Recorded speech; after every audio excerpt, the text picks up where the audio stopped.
Soomaaliya laba kun shan iyo labaatan iyo in shabaab la difaaco loo doodo nin madaxweyne soo maray oo difaaco waa curata diimoone muuqaalka ila daawada nidaamkan hadda jooga markii uu doorashada galayay laba gruuba ka maqnayd doorashooyinka waxa ka maqnaay Somaliland iyo al-shabaab madaxweynaha al-shabaab waxa uu dhahay ayaga lama hadlayo waa cagta la marina meesha wax ku dambeeyay oo ogtiin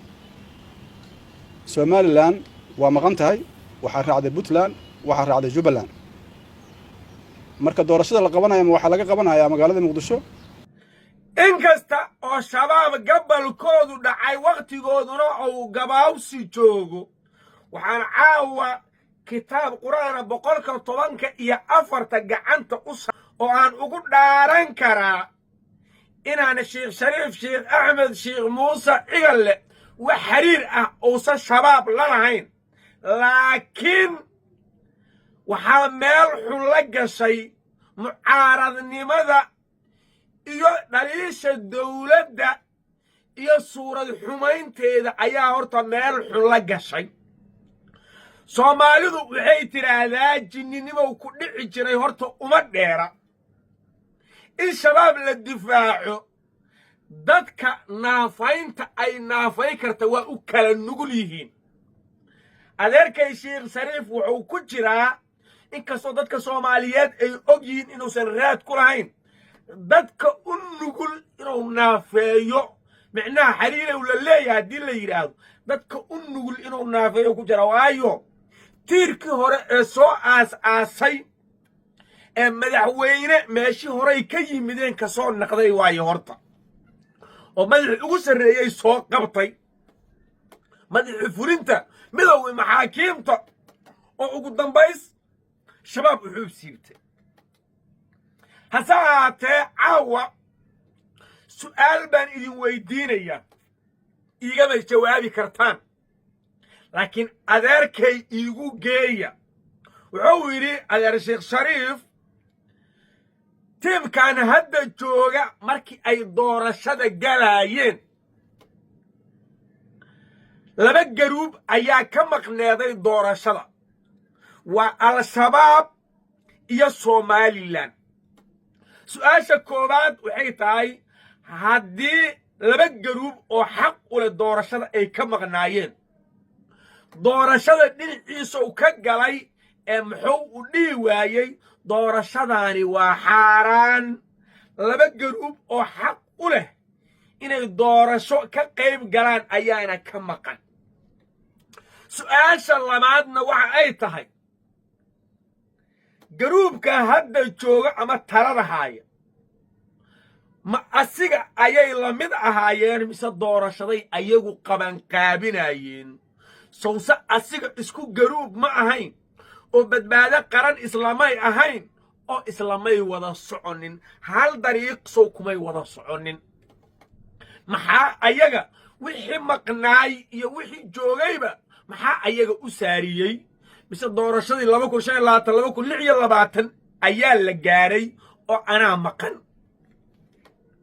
doorashada maxasanaa qabtay mise farmaajo qabtay yaa qabtay doorashada oo maantay lagu eedaynaya Somaliland su'aasha saddexaadna waxay tahay horta Somaliland waa dad Soomaaliyeed oo xaq u leh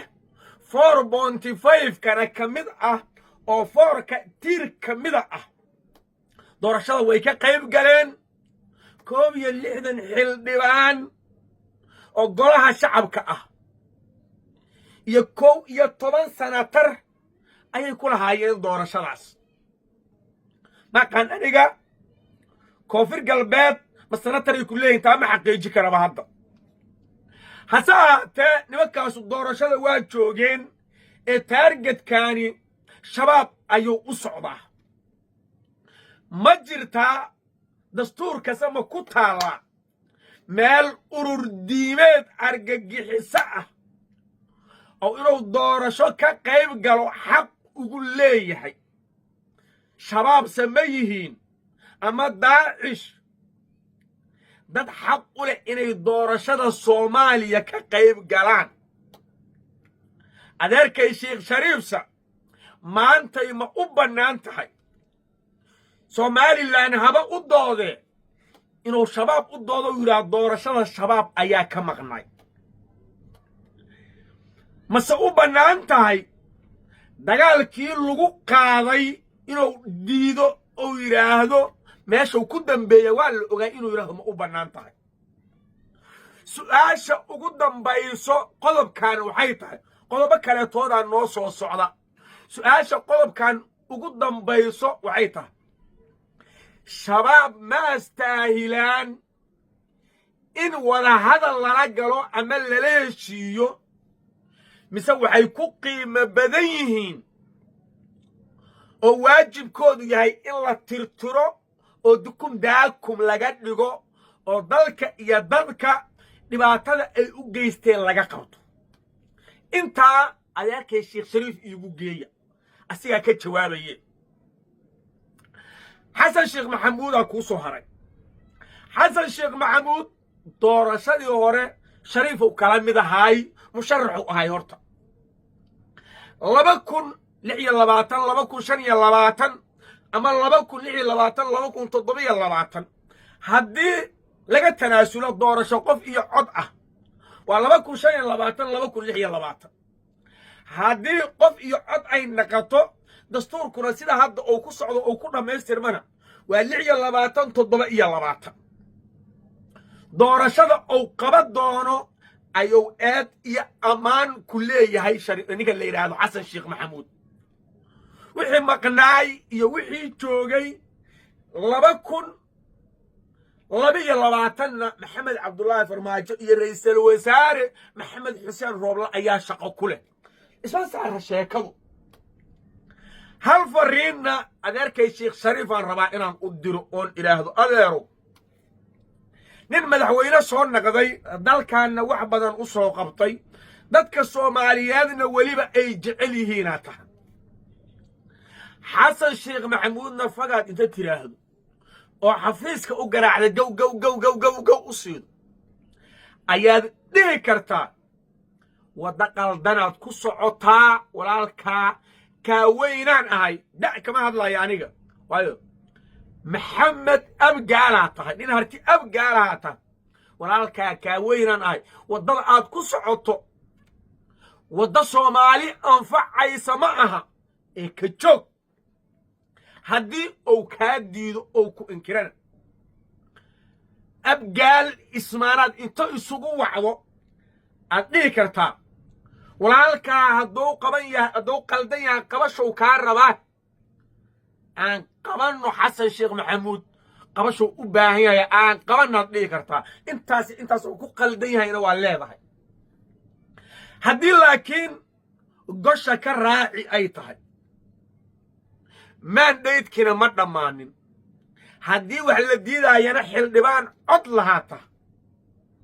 ee inta baarlamaanka tagto waxna ogolow waxna diid hadday Soomaalinimo tahayna Soomaalinimo waa lagaaga sokeeyaa ninku adoo kula dhashay ninkii kula dhashay adiga lagugu dacweyn lahayna inaad adigu dacweyso adiga ayay ceeb iyo daciifnimo magac xumo ku tahay haddii xasan oo wax wanaajiyo oo taariikh fiican ka tago adiguna waad ka tagtay waa idinka dhaxaysaa haddii xasan oo wax ku dheelana adiguna waa ku dheeshay beritana dhinacaaga ayaa lagaaga caynayaa wallaahi inaan laydin kala qaadaynin abgaalaa laydin leeyahay muduloodaa laydin leeyahay walaalkaa hadduu qaldan yahay gacanta ka qabo haddii uu saxan yahayna la shaqeey dan gaaran ayay idinkala geyninaan idin leeyahay aniga intaas kugu dhaafi maayo aad iyo aad u mahadsan tahay dadka Soomaaliyeedna waxaan leeyahay sharaf iyo karaamo korkiina ha ahaato muuqaalka iga sheer garay laagta ku qabo page-kayga waan garaad nuur xuseen falowda ku soo qabo channel-kayga YouTube ee Hanmaal Media subscribe dhac ku dhaaga maralka furta si aad u naqataan daawadaha ugu horeeya aad u mahadsantiin wassalaamu calaykum waraxmatullaahi wabarakaatuh